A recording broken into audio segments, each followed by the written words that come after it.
Even if you've never heard of his restaurants, you probably know Mario Batali's name. He is one of the most recognized and respected chefs in the whole wide world. Batali's empire includes 25 restaurants, 10 cookbooks, 3 Eataly markets, and several TV shows. He won the James Beard Award back in 2005 as Outstanding Chef of the Year. 3 years later, the Beard Foundation named him Restaurateur of the Year.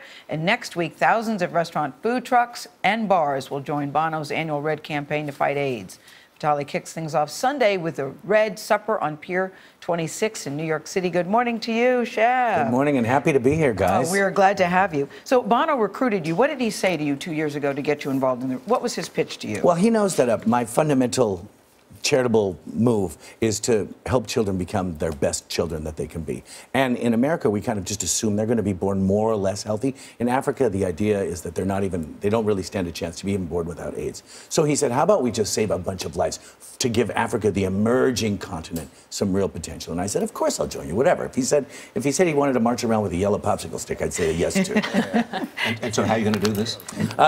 We kick off with a dinner on Sunday the 31st on Pier 26, and you can go to Gilt to find. Still, there are tickets available. We have the Roots playing. We have a bunch of a bunch of chefs all cooking a dinner for 1,000. It's called the Red Supper, presented by Infinity. And all we do is cook this magnificent dinner and then listen to the Roots. And then the rest of the month, all of June, each of the participating restaurants, food trucks, and bars has a Red item, whether it's a cocktail, an appetizer, a dish, or anything involved with Red. And part of those proceeds go toward the global fund that was started by Shriver and Bono back 10 years ago. And you personally recruited the chefs that are going to participate on Sunday. As many as I could get my cell phone on, I recruited, and even people I don't know, and they will subsequently become my best friends because they're really doing something that matters. And that's how kind of the teamwork that unites the hospitality industry becomes something very evident and really great. You mentioned something that matters. It seems like nowadays cooking is cool, but you were here before everyone else said this is something I could be a celebrity at. This is something that I could use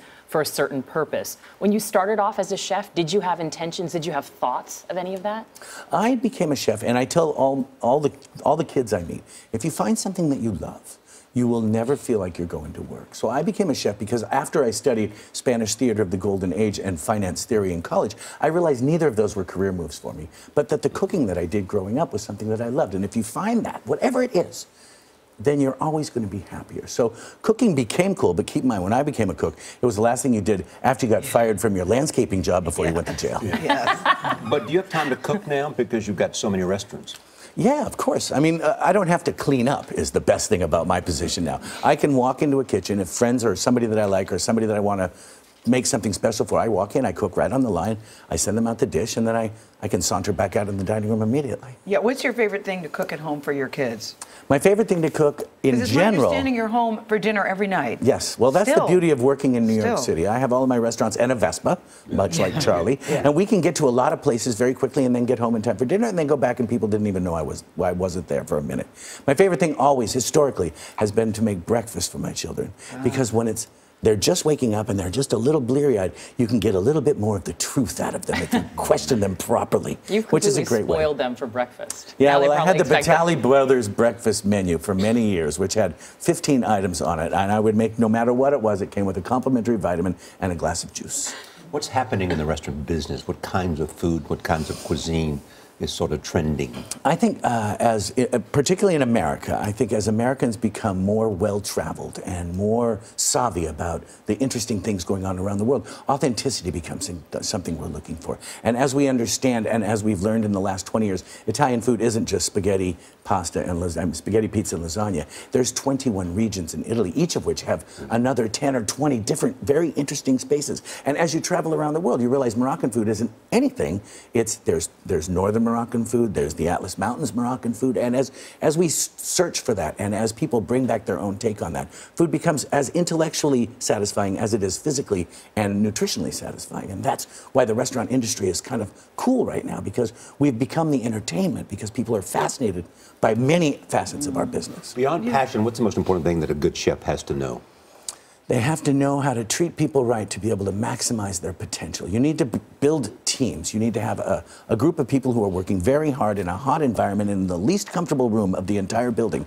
And they need to know that they're working toward a common goal, which is both for the customer's satisfaction, but also for their own satisfaction. You need to find a way. We spent We used to spend 100% of our time on guest satisfaction. Now we spend 50% of our time on guest satisfaction and 50% of our time on employee satisfaction, because a happy team is a much better way to run your business. You encouraged Gwyneth Paltrow to do the food stamp challenge, and that didn't work out so well. And then she ended up being criticized for it. Mario, what are your thoughts about that? And I'm sure well, you've talked I mean, to I don't know that press, because obviously in Gwyneth's life, trying to stay on a food stamp budget was she could have probably done it, but she goes out to dinner where people ply her with expensive champagnes and magnificent dishes.